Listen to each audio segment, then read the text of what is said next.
Lads, welcome back to Fusion YGO. It is your boy Christian, the Haver Card Man, coming back at you with another deck profile. But before we get into it today, don't forget to hit that like and subscribe button if you guys enjoy the content and you find it helpful. So without further ado, let's just go ahead and get into my Scareclaw deck profile today. I figured I'd show you guys this one before we start getting into all of our Age of Overlord decks. This deck will change very minutely when the Age of Overlord stuff comes out, so it doesn't really make too much of a difference, and we'll get into what changes later on in the profile. So starting off here, of course, we're running triple Scareclaw Acro and triple Scareclaw Astra, as well as 2 copies of Scareclaw Balone and 2 copies of Scareclaw Rykart. Obviously, these last 2 are the worst ones to be able to start with, whereas Astra and Acro you really want to open with, so those are going to be your best starters, but you still play the other ones because they're very important names and they are still integral to the strategy. Rykart in this build specifically is the absolute worst one to draw, and we'll get more into that in a little bit when we cover more of the engine. Next up here in the Scareclaw engine, we do also have 3 Kashtira Fenrir. This is actually an engine card now that acts as a double extender.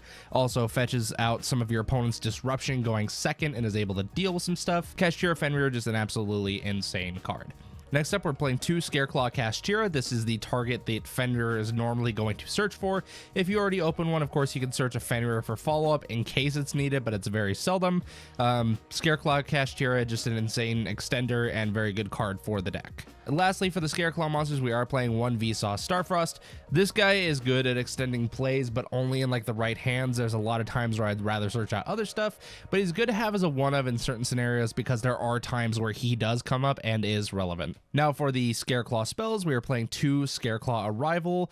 If I had the 3rd on me, I might play it because it's not a once per turn monster reborn, but 2 doesn't seem to be too bad in all honesty. We're also playing 2 Scareclaw Straddle. This is a very slept on card in this deck.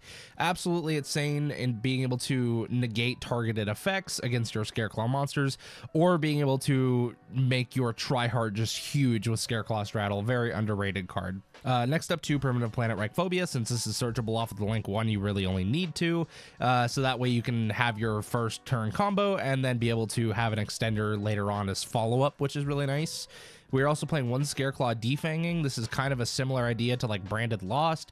It's a very good card for the deck, but it's searchable enough that you really only need it at 1 copy, and there's not always game states in which this comes up, so just having it at 1, knowing that you have it in your deck, is very good. And lastly, for the Scareclaw engine, we have 1 Scareclaw Twin Saw. This is just your tribute 1 Scareclaw, destroy 2 cards your opponent controls, and then its graveyard effect is pretty good too. Being able to shut off link monster effects for the rest of the turn is just phenomenal. So they can't really deal with anything like Exceed, Sync, or Fusion, and then now their links are just useless as well. So Twin Saw only really good as a going first card. You just search this off of your right card if you're going first, so that you basically get 2 interruptions out of just this 1 card, and it's a fantastic time. All right, now for the adventure part of this deck, because this deck just slots in so well with adventure in a very similar fashion to how Prank Kids did. We're going to start off with 3 Water Enchantress of the Temple, just pretty standard, gets your Rite of Air Meteor, gets your entire engine online, and 1 Wandering Griffin Rider. You can opt to play the Illegal Knight if you want, since this is primarily a going second type of deck, but Griffin Rider is just nice to be able to play through disruptions. It gets you an additional defense position monster on your field, which is really good. There's just a lot of things that Griffin Rider does, and Illegal Knight was just kind of an extra slot for a very situational card, I felt, so I kept it out. Also playing 3 Rite of Air Meteor, just obvious. You just want to be able to get to this engine as quickly as possible, so maxing out on copies that you can is just great. We're playing 1 Dracoback, the Rideable Dragon, pretty standard, as well as 1 Fateful Adventure. If I had the thrust, I absolutely would be playing it because it searches a lot of your stuff for the Scareclaw engine, and also can get you into a Rite of Air Meteor going second, which is just insane.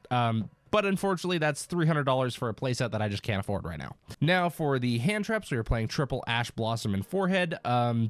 Just a really good all-around card, covers a lot of things in the format. We don't have a lot of non-engine room in this deck. Admittedly, we are playing 41 cards, so I kind of had to stretch it. Also 2 Ghost Mourner. It's just a pretty generically good card, can help win games in time if it ever comes to that. And it's extra effect negation. I felt there was no way I could really go wrong with it other than if I go against a flu matchup, so it is what it is. Also playing triple copies of Infinite Impermanence because it's just a really solid hand trap, and also not being a once per turn is fantastic. So 8 hand traps in the main, that's all we could afford to run, but with the rest of our engine, it's just kind of supplemental and just nice to draw, but you don't always need it usually. So now for the extra deck here, we'll just kind of scoot on through this because this isn't really that complicated. We're playing 3 Scareclaw Lightheart, Link 1 that searches the field spell. I mean, what more can you ask for? Fantastic card. 3 Scareclaw Tryheart. There are cases in which you actually end up going through all 3 of these. It's very rare, but it does happen. There are times where you can end up going through 2 in a turn if you need to search for an extra name. I have done that a couple of times because its effect to revive from graveyard and search for another Scareclaw name is another soft once per turn effect, and it only locks you into Scareclaw monsters so you can summon a Tryheart on a Tryheart. It's weird, but it works, and being able to get the extra search sometimes comes in clutch. For generic links here, we have 1 Donner Dagger for hire, 1 Nightmare Cerberus, just free removal. We have 1 Mechanite Crusadia Avermax, really easy to make. You just do a Tryheart, turn one of your Scareclaw monsters into a Lightheart, and then you have an Avermax.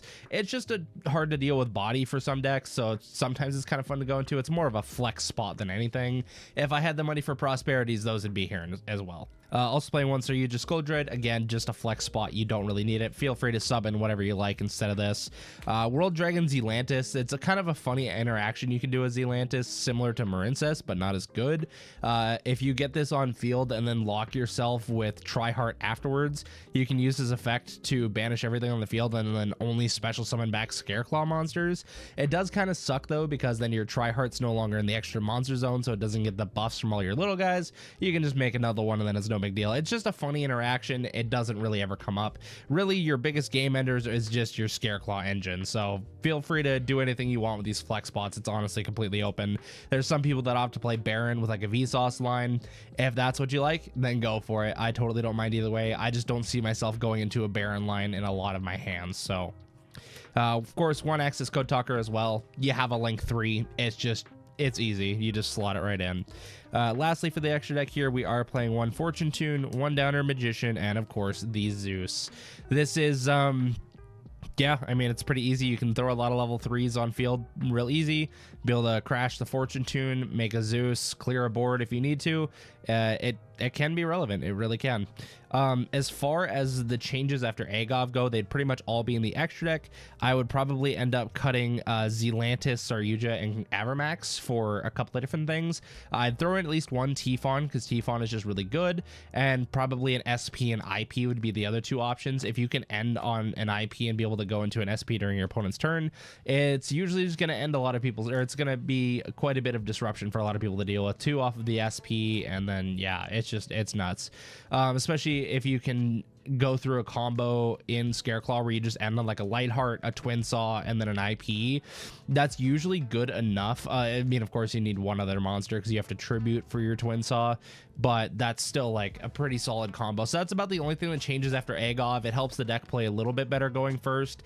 Not really too much going second, but there are some cases where a Tifon might come up. So yeah, that's pretty much all that would change with this deck after Agov releases, in all honesty. All right, so now for the side deck, this is going to be a pretty quick breeze because there's not really too much to it. I just kind of threw together a pile of good cards and they work. So playing 2 Radiant, the multi-dimensional Kaiju, it's just the only Kaiju I had on hand, so it's there to deal with towers like Noir and stuff like that. You have ways to out it as well, but I figured just having extra options doesn't hurt. We're also playing 2 Nibiru the Primal Being. I love this because he fulfills 2 of your defense position monster requirements for stuff like your Rykart, for stuff like your Ryphobia. Also just a turn ender for some decks in the format, but not enough of them to main deck it. Next up here, 2 Triple Tactics Talents, just a fantastic card. Once again, if I had Thrust, I would only be running 1 of these, and my deck would be built a lot different, but your boy cannot afford the Thrust right now. 2 copies of Lightning Storm, just more help going second if you feel you need it. You can side out hand traps if they don't really do anything. If you're playing like a Labyrinth matchup, for example, you can side in Lightning Storm instead and it helps out. Same thing with Duster. It's just back row removal, which this deck can struggle with. 3 Forbidden Droplets. This can work going either first or second, depending on how you play it. Just a solid card. And then, of course, 3D Barrier if you are going first, because this deck's hardest problem is going first. It is built as a going second deck, so having extra options to help you play going first is just incredible. So that's it for the deck profile, guys. We'll go ahead and do a quick test hand for you just to show you how this deck operates. It's pretty straightforward and simple, but just to be able to showcase stuff to you guys, I figured why not. All right, the deck should be shuffled up enough now, so we're going to go ahead and show you guys a couple of test hands, one going first and one going second, because the plays are completely different in how you operate them. So let's start with the going first hand, because that's honestly the more complicated one for this deck, is knowing what to do when going first. So we're going to open up with our Water Enchantress, Scareclaw Straddle, Ash Blossom, Scareclaw Acro, and Griffin Rider. So we have full combo plus the adventure package, which is really nice. So we're going to go ahead and start off by banishing the Water Enchantress of the Temple to be able to get ourselves our Rite of Aramesir.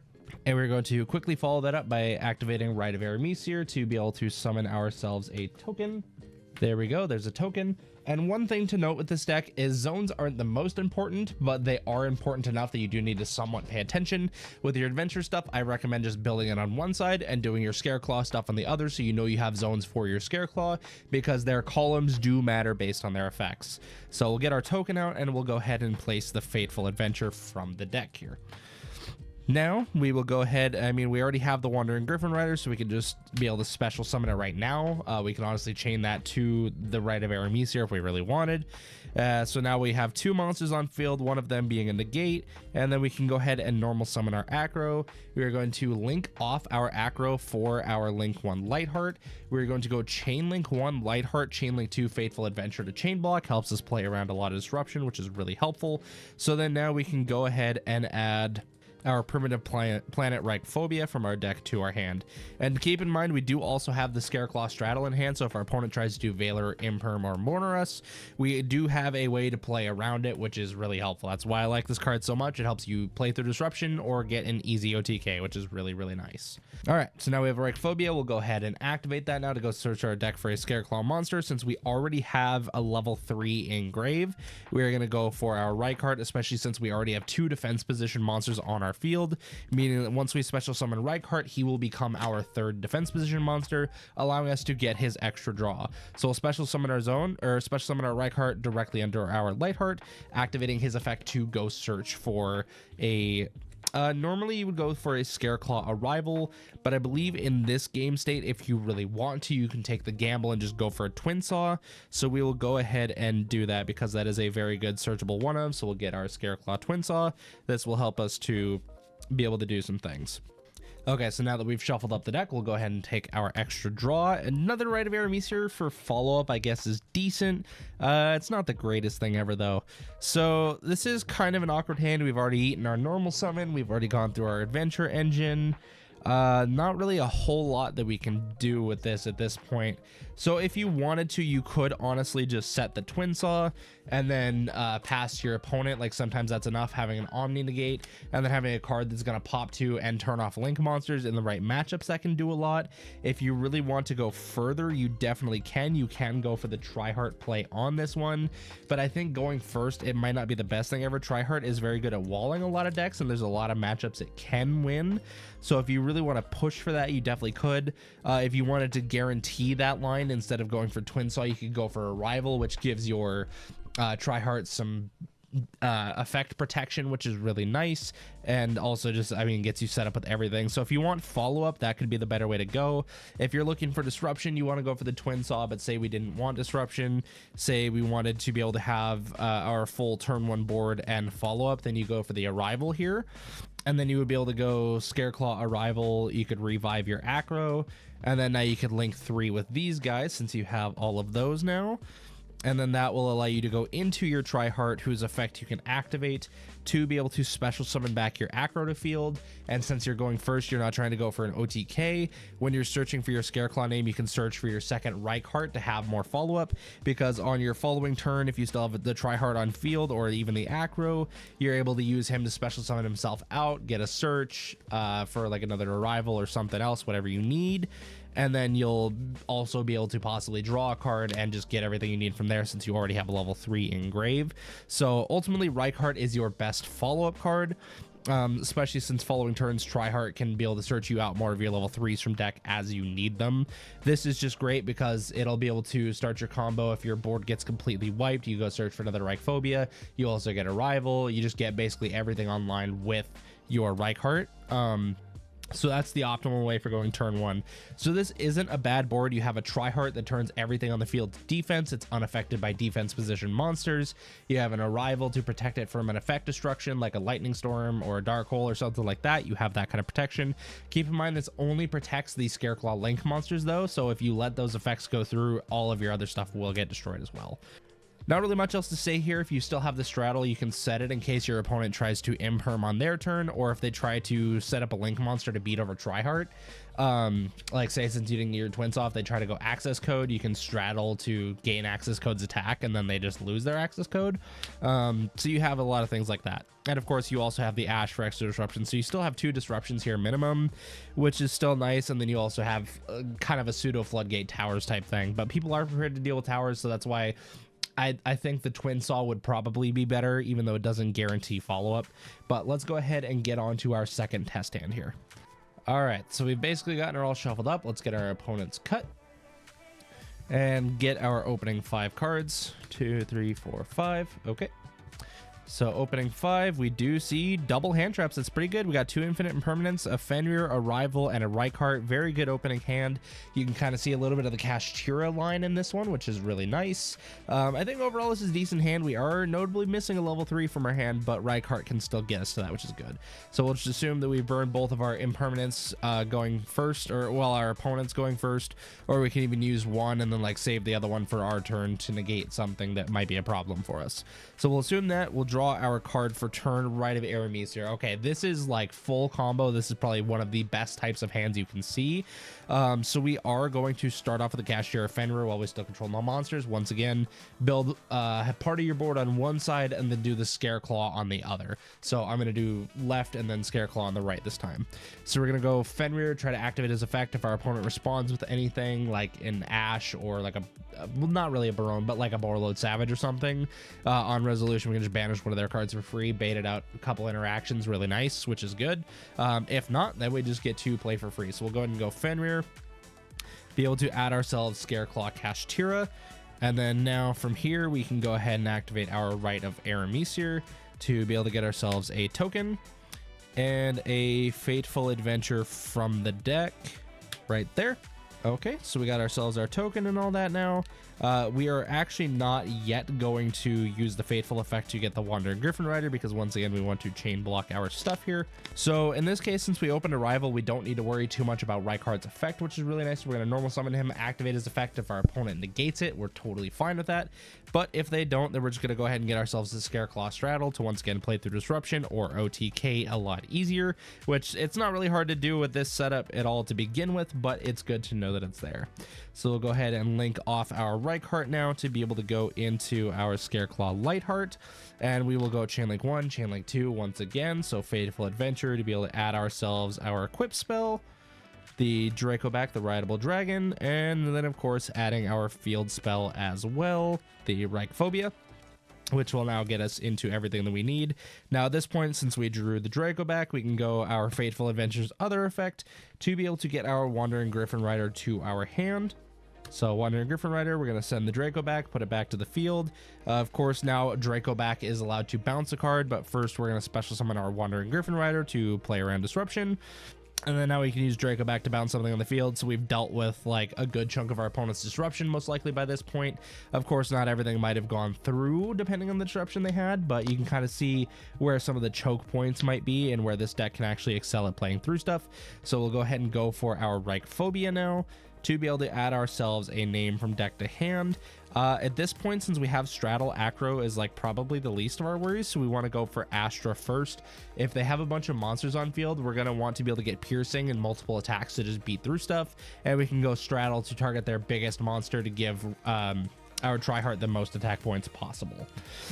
So we'll go ahead and special summon the Astra from our hand thanks to his effect, and we can also go Scareclaw Kashtira if we want to banish the Reichardt from our graveyard here, or you could even hold on to the Kashtira. That's not a bad battle phase thing. You could instead just go for the Scareclaw Arrival and revive your Reichardt here, which is pretty strong as well. If you held on to the Reichardt effect and you didn't use it on the normal summon, which you definitely could do, then you could activate it here to be able to search for your Straddle and get a draw. I just like having the Straddle earlier to help protect my effects and make sure that they go through on top of my Griffin Rider.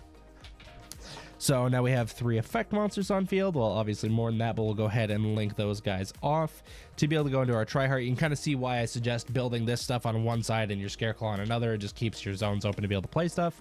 So we get our tryhard out now, so we'll be able to summon back our Astra to search for another Scareclaw name.